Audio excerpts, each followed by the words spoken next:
Common sense کی بات ہے. وعلی آلہ وصحبہ یہی ترتیب پڑھتے ہیں نا, علی محمد وعلی آلہ وصحبہ یہی ترتیب ہوتی ہے نا. علی محمد واصحابہ وآلہ تو نہیں ہو سکتا نا کسی کے پاس بھی, سنی کے پاس, سلفی کے پاس, شیعہ کے پاس, زیدی کے پاس, بھورے کے پاس, کسی کے پاس بھی ہے کیا ایسا کہ آل سے پہلے صحابہ کا ذکر کرے؟ نہیں ہے ایسا, نہیں.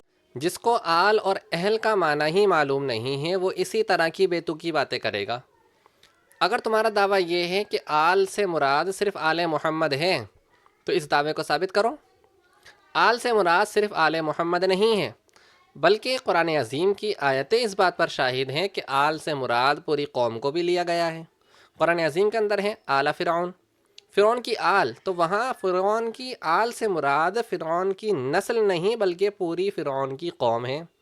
آل موسیٰ قرآن عظیم کے اندر ذکر ہوا ہے تو وہاں بھی آل سے مراد حضرت موسیٰ علیہ السلام کی نسل نہیں بلکہ موسیٰ علیہ السلام کی پوری قوم مراد ہے. تو آل سے مراد صرف نسل نہیں ہوتی ہے بلکہ آل سے مراد قوم کو بھی لیا جاتا ہے. جب آل سے مراد قوم کو لیا جا سکتا ہے تو پھر اللہم صلی علی محمد و آل محمد میں اس آل سے مراد ہر متقی, ہر پرہیزگار, ہر مومن ہے. لہٰذا درود و سلام نازل ہوں اے اللہ محمد عربی صلی اللہ تعالیٰ علیہ وسلم پر اور ان کی آل پر, یعنی ہر متقی پرہیزگار پر.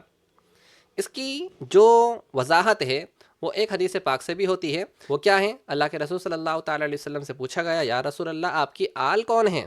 تو حضور نے ارشاد فرمایا ہر متقی پرہیزگار میری آل سے ہے. تو حضور اکرم صلی اللہ تعالیٰ علیہ وسلم جب یہ کہہ رہے ہیں کہ ہر متقی پرہیزگار آل سے ہے تو اللہم صلی علی محمد و آل محمد میں درود و سلام ہر متقی پرہیزگار پر ہے.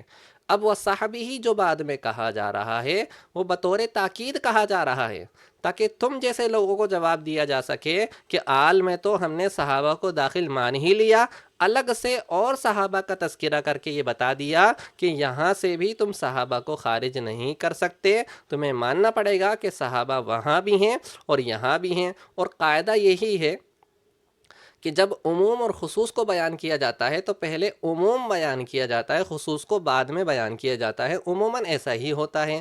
تو مثال کے طور پر یہ کہا جائے اگر کہ تمام لوگوں کی دعوت ہے, خاص کر مولانا لوگوں کی, تو جب یہ کہہ دیا گیا کہ تمام لوگوں کی دعوت ہے تو مولانا بھی اس میں داخل تھے لیکن خاص مولانا کو کر کے ان کی عزت افزائی کی گئی. اسی طرح آل محمد میں صحابہ داخل ہیں, صحابہ کرام رضوان اللہ تعالیٰ علیہم اجمعین اس میں داخل ہیں, اور پھر ان کی تخصیص کی گئی ہے کہ اب آل محمد سے صحابہ مراد تو ہیں ہی, باوجود اس کے ان کو خاص کر الگ سے بیان کیا جاتا ہے وَعَلَىٰ آلِهِ وَصَحْبِهِ اجمعین, یعنی ان کے تمام صحابہ اور تمام آل پر درود و سلام ہو. لہٰذا آل محمد سے جو مراد ہے وہ صحابہ کی ذات بھی ہیں, ہر متقی پرہیزگار بھی ہیں, اور اہل بیت اطہار بھی مراد ہیں. ان کے اندر ڈیوائیڈ اینڈ رول پالیسی لا کر کے آپ زبردستی کا اپنا سکہ جمانے کی کوشش مت کیجیے, اس لیے کیونکہ آپ کی دال نہیں گلنے والی ہے.